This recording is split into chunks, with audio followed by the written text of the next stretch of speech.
I think I'm ready. All right, kick us off. All right, welcome back again, Bears fans. The main event, Johnny C. Another win. Let's go. Let's go. Okay, well, so I'm gonna jump right into it, Kevin. And you know, I've got conflicting thoughts about the way I should feel about this, and I want to see what end of the spectrum that you lay on, because I'm kind of torn right now. Side one. Well, it better be the positives, because let's talk about positives first, because it is a Bears dub. No, I refuse. Classic pessimism. I just generally don't feel like this game deserves to just be showered in positives. We can get there. There are some things but okay, so basically, obviously maybe this answers my question, but outlook one, I guess I'll start with outlook one being the positive. Okay. No, I'm going to start with the negative. Let's go negative. So, outlook one, and this is my gut reaction. Okay. The general vibe should be that we want, as Bears fans, the Bears to look good and lose. And we looked bad and won. So that's like, now we're going back to 2022, which was, let's see what Justin Fields can do, but still lose the game. Whereas, like, I'm in the other camp, like Justin Fields, I even said it in our group chat too. I was like, he's literally playing for his job right now. Yeah. If he doesn't come down the field and win this, I literally had flashbacks to that Detroit game from 2022 when Aiden Hutchinson had that pick on us. Yeah. If you remember. Yeah. It was like, I was literally like, all right, this is Fields' time to shine early in the season. And then like, I'm literally thinking in my head, if Fields he has 2 game-winning drives in his entire career, 4 wins. Like more than 4 wins. Whatever. 4 wins. They got 4 wins this year now. He doesn't alone.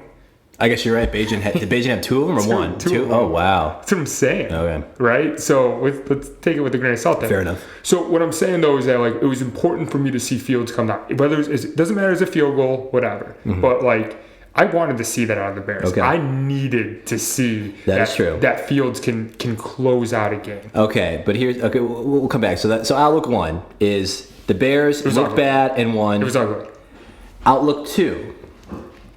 The Vikings are not a bad team. They are a hot team who think that they can make it to the playoffs, and the Bears played a gutsy game and pulled out a win. And maybe we should just leave it at that. If Kirk Cousins starts that game, do we win that game? I mean, yeah, Josh Dobbs played awful. I mean, he had 4 picks. They weren't all his fault. So we don't win the game. I don't think so. I think we lose that game if Kirk Cousins is playing. I agree, 100%. Probably. I think my opinion coming into the game was Josh Dobbs. His luck is going to run out in some way. There's a reason Mike Tomlin, he started his career with the Steelers. Mike Tomlin's a player's guy. Like, he's going to get you in if you can play. Yeah. There's a reason he didn't play for Pittsburgh. He started that one game with 2 games with Tennessee at the end of the season, sucked. And he did great in Arizona, and it was a great story him coming from Minneapolis, but like at some point. Well, here's the thing. It's like I think Josh Dobbs is proven himself to be someone who even can compete. I mean, he's played in the starting role and he's done pretty well. I guess that you can argue that, but Josh Dobbs in this game looked like a guy that, hey, now we have some film on you, and we're going to take you out of your comfort zone. So if I want to take the positive outlook for the Bears, defense looked great. They schemed it. Defense looked great. Yep. And I said in our group chat, the defense looks fierce. Yes. Like, it wasn't even the interceptions, and some of them were just like some drop balls that just kind of popped in the hands. They were flying to the ball, and they were popping. Yeah, guys. They were tackling. Yeah, it was. They looked strong. Yes. And the schemes that Eberflus likes to do that didn't seem to really work seem to now be working now that we have a bona fide pass rusher, Montez Sweat, who had at least 1 sack. He had a number of pressures. He was in there all day, and it was great. I was actually keying on him a lot of the third down plays, and like he's got a motor on him. Right. He gets after it. And the defensive secondary, now that we're starting to look healthy, is starting to look a little stronger. Yeah. Well, Jalen Johnson dropped what would have been a game ceiling. It would have been probably a pick 6. It would have been a pick 6. Would have been our only touchdown. It wasn't game ceiling, but it was like in the third quarter or whatever. But yeah, he dropped that pick 6. Like. He had a pick other than that. There was another pick, like the third pick. It was 4th and like 3. and they picked the ball. And I was like, dude, you should have just knocked it down. Well, yeah, like, but you know what? It's like a 20-yard nut. But you also don't want to just like be the asshole who just like lets it drop and then there's another receiver right there, or you like I've always envisioned a thing where you like catch it and then like oh last second like oh I'm not supposed to do this and you drop it and then it's a fumble. And then it's a fumble. So it's like whatever, we just catch it. It's fine. I know. But the defense looked really good. Great. And I mentioned pass rush looked good. Secondary looked good. Linebackers tackled and flew to the ball. And then you to bring up Fields. Sure. You said he had the game-winning drive, and he did. He had to. Moore was wide open in a couple of throws. Oh. But going back to obviously the two consecutive fumbles. 2 consecutive fumbles leading up to that. Yeah. And both were pretty much the same type of play of him trying to extend things. Yep.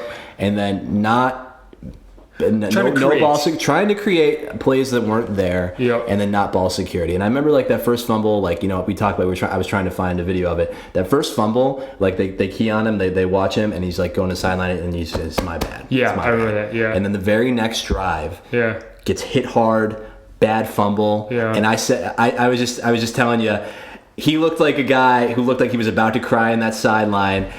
I felt that. I felt that like where you mess up and you know you screwed up and all you have to do is kind of sit in it for a second in sports like in high school. Yeah. And like he looked like a guy who had things going through his mind. It's like, man, maybe I do suck.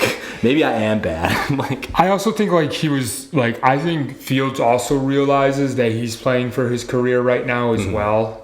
And that first drive when the Bears came out, he looked super sharp. Like Fields. His first half numbers looked okay, but it didn't equate to points, and he wasn't finishing drives, and that's kind of been the case. Yes, that's a whole other topic to go to, but like as far as let's just stick within the 20s. Sure. I thought Fields was sharp. He was rolling out. He was creating. Even the play when he got called down for the sack and he kind of tossed it forward sort of thing. It was like third and they ended up converting the 4th down on that play. But like I just saw a lot of heart and a lot of effort out of Fields. And I feel like he knows he's playing for his job. No, he seems like a guy who cares. He does. And I appreciated that. And I think we made the official stance. We are the official Tank for Caleb podcast. I think we made the official stance of everyone wants to argue, is it Eberflus who needs to be gone and Fields needs to be gone? I'm still team. They both need to be gone. Do you know how many times they showed Ryan Poles on the? I don't know if like it was insane. Yeah, I feel like I've never been, certainly not in Bears history. Yeah, like I don't even remember who the previous GM was. What was it? Ryan Pace. I feel like I never saw his ass on TV. He was maybe from time to time. Yeah, I don't know what Pace is doing. But they showed Poles and he was on his ThinkPad and he had his AirPods in. I was like, dude, who are you talking to right now? I don't know. What are you doing? Working? You scouting? Like, what are you doing? Just answered some emails. I mean, what are you doing? But clearing out his junk. They should. It's like I need to unsubscribe to Panera. Like another Cyber Monday. I keep getting the text messages. I don't need the emails. Like, does FanDuel really need to send me an email every time I log in? Like, I know. Obviously, none of that is a problem. Anyway. I have the same problem, Ryan. Just so you know, dude. Yeah, me too, man. I mean, he's one of us. I do, but it was good to see Fields put some effort out there. DJ Moore looks phenomenal, like just unbelievable. And I actually heard that I wanted to bring up an argument that let me like pose this to you. Sure. So it's the rookie class. It's between C.J. Stroud and Bryce Young, and everyone's saying Stroud C.J. is like the man, like a bona fide superstar. And, the Bryce Young, they're saying whatever. He doesn't have a supporting cast, and he's not great. Yeah. So if you look at C.J. Stroud's weapons around him, he has Tank Dell, who's a rookie receiver. Yeah. His Nico Collins. Yeah, he's got nothing. Yeah, right. And these guys now are considered stars. So is it the quarterback? The quarterback is the one who's making these players stars, in my opinion. Like, yeah, that could be true. Okay. So and then Bryce Young isn't good enough to make stars. Okay, you follow my train of thought here. So now we have DJ Moore, who's an actual star. Yeah. And then you have Justin Fields. Yeah. So are you feeling my train of thought on what I'm trying to say? There's something, and I'm not sure if I said it last week or if I just thought it, is like I feel like to be like a superstar quarterback, there needs to be something about you that elevates the players around you. Sure. Like you need to be the Aaron Rodgers and Tom Brady who it's like that sixth round wide receiver who's just like, I'm vibing with you and we're gonna figure this out. Cool. And like you elevate them. Yes. Like you you want to see the quarterback make the wide receiver a star. Agreed. Yeah. Okay, that's what I'm trying to say. And so, but when you bring someone like DJ Moore over, who's an actual star, and I said this last week on the pod, that's what they did for Jalen Hurts. They brought A.J. Brown. Yeah. That's what they did for Josh Allen. They brought Stephon Diggs. Yeah. Like, we brought DJ Moore, and like, we're seeing DJ Moore make plays. When he gets the ball in space, he's amazing. Yeah. Like you said earlier. They just kept on giving him these rinky-dink screens, and like some of them are getting stuffed, and some like he's just breaking off something from nothing. Fields had 2 atrocious throws to DJ Moore. He was wide open for first downs. Missed them twice. Yeah. So I mean, like that stuff hurts me. You got to make those throws. The mo of Fields is just continued to be like he's had 2 excellent games this year. Yeah. But the rest of them have been mediocre to bad. And if you're going to be like, you know what, every fan wants their quarterback. They want to eventually go to a Super Bowl and win it. I think a realistic expectation, any fan should be like, you want a quarterback who is going to perennially make you a contender. Like you want to be at this point of the season being like, like the Josh Allens, the Jalen Hurts, the Patrick Mahomes, someone's got like the Joe Burrows, like, we're up there. Yeah. We might not have won it yet. But like, we have a chance. Yeah. And I don't think Fields is going to be that guy. Maybe he goes somewhere else and finds somewhere that's going to work for him. I think he could be, I think he deserves, I think, like I said, if it's on my team, I think you get him to somebody who's quarterback needy. I think he could go there and potentially play well. Yeah. But I think we have 3 years of inconsistency, and inconsistency is the kiss of death when it comes to being a quarterback in the NFL. You gotta just have it locked down. Yep. So and health concerns too. But you can do it. He's been relatively durable. I mean, I don't think they rushed him back. I mean, the thumb thing, and like it seems like he's come back, and he does not seem to be. I mean, it's throwing hand thumb, and it does not seem like it's hampered him in these 2 weeks. Not at all. As far as I can tell, he looks fine to me. Yeah. I think though that like what you can do with Fields and his versatility, like he's kind of like a Madden dream, right? Yeah. Like in Madden, phenomenal, but in the real football world, like. Is he that great? I think he's got to have the right coach, and he's got to have some little scheme around him. I don't think we have that here. Yeah. So like I said, we are a lot of screenplays. Yeah, we are the team that says I think both Eberflus and Fields need to be gone. Yeah. But what I did say last week is if I'm Matt Eberflus, and I want to keep my job, put in his hands. You put the ball in Fields' hands, and they did. Yeah. So those last 2 drives where he fumbled, I mean, they had the lead, and I think last week when they blew it to the Lions, they played conservative. They tried to run, they see if they could eat some clock. Yeah. This week they put it in Fields' hands. They tried to throw. They tried to throw it, and he botched it. Yeah. He did come back and win that game because of the defense. Yeah, because of the defense made that 3-and-out stop. I think it was a 3-and-out. Yeah, it was a 3-and-out. Essentially, a clock in the middle of the field. So that's an interesting point. So they could have kicked the field goal. Right? They were probably, it would have been like a long 59-yarder field goal. Yeah. But they could have punted it. I don't think I would have kicked the field goal there. I agree. Yeah. But like in my head, I think Kevin O'Connell's the name of the head coach for the Vikings. I'm thinking, give the ball to Fields. He just had 2 consecutive turnovers. No, 100%. I mean, no, but you're giving, you miss it, you give it to him in like the 45 to 50, something like that. I mean, but if it's in my opinion, if it's Tom Brady or, like Tom Brady in his prime, it's like, might as well just try to kick the field goal. Well, kicking the field goal still just only makes it a 4-point game. Well, yeah, but he's got to score a touchdown. Yeah. But I know he's going to get a field goal. Yeah. I know Tom Brady's going to come down and get a field goal on me at least. I don't know what the right answer is there. But here, okay, so one thing, so Matt Eberflus, he wants to keep his job. He can point if he has a couple more games like this. We're like, hey, my defense looks great, and he's calling the defense, and he's calling the defense, and they're doing it on a budget. I mean, we still got all this cap space, and he can say like, Fields is just not the guy. Like we hung in there and just won a game on 4 field goals in a game where you can't even say like, I mean, I'm sure like the play calling still sucks. Yeah. But Fields fumbled 2 key plays, wasn't finishing drives, getting all these field goals. Yeah. So you can point and say that.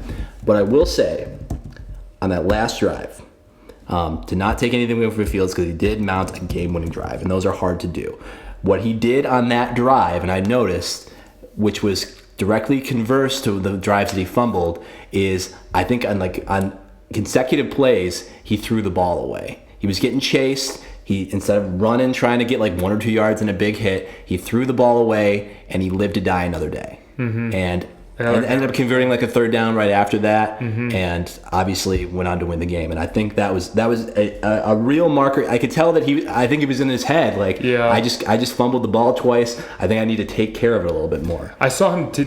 He did do a rush too on that final drive, and You did, yeah. But like, I was really impressed with like he decided to just throw the ball. I was like, okay, next play, and he did it twice in a row, and then he converted the third down. I think you're right on that, and you know, it was great to see him actually get a game-winning drive. He's had the opportunities before. You know, he just needed a field goal. Yeah, and the Bears were moving the ball all day. The Bears were the better team. That game, that game should have been, in my opinion, it should have been like 28-7. I was at 28-10. Yeah, like it was a shame that they weren't able to put some more points. And like, we're Bears fans. If you're listening to this pod, you're obviously a Bears fan. But like, if you're not a Chicago, or you walked away from your computer after a Travis Kelce video, and you're like, and your wife is like, who the fuck's on the TV right now? It's the main event in Johnny C. Yeah.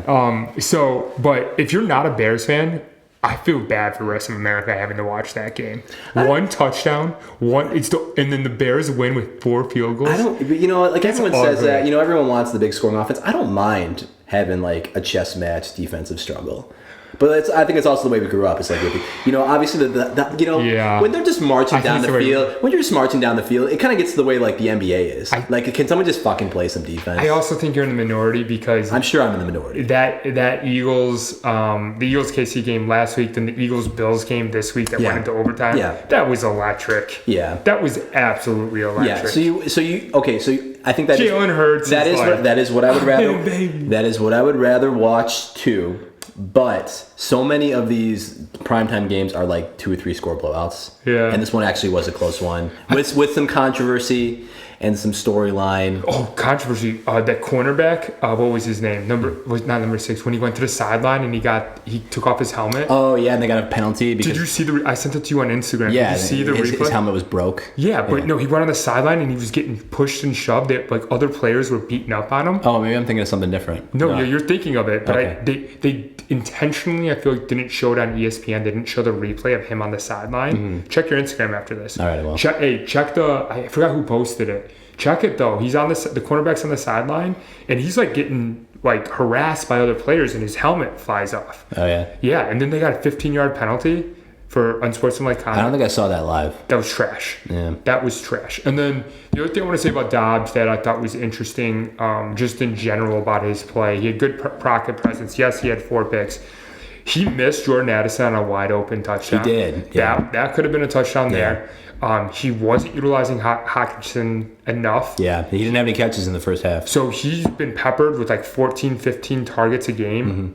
Not this game. Yeah. And I think that was a function of the Bears. I think the Bears got a lot of pressure. I think the Bears got pressure. I think they played well. I think I didn't look at that game. I mean, with the exception of that one missed throw, I didn't look at the game like, wow, the Vikings are really not taking what they're being given right now. I think the defense looked tight. The defense looked solid. Time of possession too. Like when we went into the first half, was tied 3-3. I'm like, oh my god, the Bears should be up 17-0 in this game right now. Mm-hmm. It was a shame. Yeah. That first drive was great. You settle for a missed field goal, force a 3 and out, and you drive all the way down the field, get the ball to inside the 10-yard line, and settle for a field goal. Mm-hmm. Yeah. And then again, like the same kind of situation as I remember, like when it was 6-3 and the Bears, it was like 4th and medium, and they decided to kick a field goal up 6. Like I just don't love the idea of going up 1 score to going up 1 score. Like I think when you're at this point in the season, when you're in that situation, I mean, like I said, see what you got. Like I don't know. I mean, maybe something more. They went for it on 4th and 10. I mean, obviously, they needed that field goal. So I'm wrong, but I just like to see there's not a big enough difference in my mind between 3 and 6 points. Obviously, it's a touchdown, but I don't know. Yeah. But I mean, I guess a dub is a dub. I've said I don't want to see the Bears just lose. I'm not in the camp of like let's play well and lose. Let's win some games. Let's do this. Let's overcome some adversity. Yeah. Carolina's got our number 1 pick, and Carolina isn't going anywhere with it. They just fired Frank Wright, their offensive coordinator, and Deuce Taylor. Who's Frank Wright? Is Frank Wright the head coach? Yeah, he's the old Indy head coach. Ah, okay. Yeah, and guess where his next stop's going to be? The Bears? No, I don't think so. He did not do a good job. Who's the other guy? He was Josh McDowell, the quarterback's coach. He also got fired. Did he really? Yeah. Okay. He's clearing house. You know what happens when you fire all those types of guys, right? It happens. You typically win a game. That's true. I have noticed that. Sometimes the locker room comes together. The person that people just generally like becomes the head coach. Yeah. For the interim. Yeah. Yes. Matt Canada, he got fired for the Steelers. He was like the offensive coordinator. And they just had a gutsy win against, was it the Bengals? Yeah, they had 400 and some yards for the first time in like 17 games. Yeah, so I mean that could happen. We just need. I want to see some Bears. The Patriots wins. could end up with the first pick.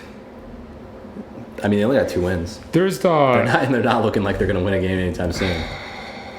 There's this other guy. I think his name's Mayo.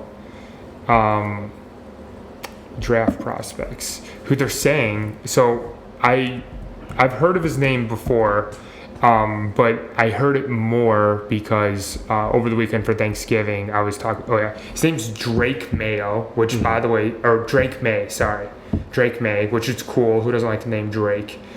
But this is the problem I have with him. Mm-hmm. He went to an ACC school. Okay. Do you know what school that might be? What would it be? The University of North Carolina. Okay. You know who else went to the University of North Carolina? Lots of people. Who? Mitch. Okay. I don't really want to touch that school. I don't know. I have a very sour taste in my mouth about UNC right now. I guess. Like, I don't even pick them to win in the tournament anymore because of Mitch. Like, you know, I wish all the best for Mitch Trubisky. Hang on. He didn't deserve anything he got. He didn't ask for the Bears to make this batshit move to like trade up 1 pick to get him for whatever. And I feel like the NFL. He didn't ask for like the best quarterback in history to be drafted 6 spots below him. I feel like the NFL is kind of doing right by the Bears by like allowing them to like trade, like get that haul from Carolina. Like, what do you mean allowing them? Well, I mean, let me put it this way. Do you think it's a mistake that Derrick Rose went to the Bulls? Do you think, or coincidence that Derrick Rose that LeBron James went to the Cavs, that Connor Bernard went to the Chicago Blackhawks? Okay, if you want to put on... Do you think those are jokes? Do you think those are not... You don't think these leagues have vested interests in... I'm not trying to play conspiracy theory. Okay, what does that have to do with the Carolina Panthers knowingly make a trade to the Chicago Bears? Maybe the NFL pushed it through a little bit. What benefit does how does that benefit because Carolina? The Bears are a big market. Carolina is not a big market. But we've talked about in multiple weeks being a big a big market does not need to mean you need to have the best players. You still unless you're trying to elevate your league as a whole, which the NFL doesn't need Chicago to be more invested. I mean, you can make the argument that we have a new stadium coming. I guess. I mean, you can make the argument that the NHL needs Chicago to be invested. Yeah, an original 16. Yeah, it helps. Let me read you Marvin Harrison's draft note real quick, because by the way, he's an absolute bona fide stud. I've had not seen Caleb Williams actually play live. I've not seen Marvin Harrison actually play. I've seen him play. So imagine former Colts legend Marvin Harrison Sr. was 4 inches taller and 20 pounds heavier. That's a good way to explain his son as a prospect. MHJ's technique is beyond his years. He has elite body control, reliable hands, and wide receiver 1 athletic ability. The thing is, he's huge. Scouts obviously get paid a lot of money to make these decisions, but I feel like they're just so often wrong. And sometimes when they say this guy's can't miss, at the very least he's going to be very good. But I just never know. I never trust it until they actually go out there and see. It helps that his old man played in the NFL. Does it? I think it does because his dad knows what it takes to play in the league. I guess. He probably had, and his dad made some money. His dad was a great guy. You at least know what gene pool you're getting, at least 50% of the gene pool, what you're getting there. I guess. And then, not only that, I'm sure he had elite upbringing. I'm sure, he's had personal trainers his entire life. I'm sure he's... All these guys do. Not all of these guys. Most of these guys do. If your father was one of the best receivers in the NFL, I'm sure... I understand what you're saying. Trust me, if it comes down to it, if the Bears say, hey, we're holding on to Fields, I hope we at least get Marvin Harrison. I hope we do too. That'd be great. We'll see. Or we trade down and then we get on more picks. All right. We just trade forever. All right. This next week we got a bye week, so why don't we do a QB refreshing rankings next week? Yeah, let's do that. Yeah. Some things I want to do. I want to stake the Wonderlic test. And that would be a good one. So before I forgot about that. That's a good one. Before the end of the season, I think I want to do that. And you know what I want to do? Let's do that next week. That'd be fun for a bye week. Let's do that next week, sure. And QB rankings. Sure. I guess we don't have any Bears content to talk about. Yeah, we'll do a Wonderlic test and we'll do the QB rankings next week. That's fun. And you know what else I want to do, just for some nostalgia? I just I was in a phase I guess more than a year ago now, where Pokemon cards were coming back. So let's buy a pack of football cards and see what those look like these days. There's your Pokemon reference right here. Oh yeah. Yeah. Well, you want to do a deck of cards? Yeah. Let's see. Upper Deck. Is it Upper Deck? Is that the move these days? I never hear anything about. Could be the move. I never hear anything about sports cards anymore. Let's buy a pack of those and just open those on the podcast. That'd be cool. See what we get. All right. I'll go on Amazon and see if I can buy some. All right. Sounds like a plan. Awesome. All right. Thanks, guys. Like and subscribe, guys. If you made it this far, thanks for watching. Videos every week. All right. Subpar content. Subpar content. Love it.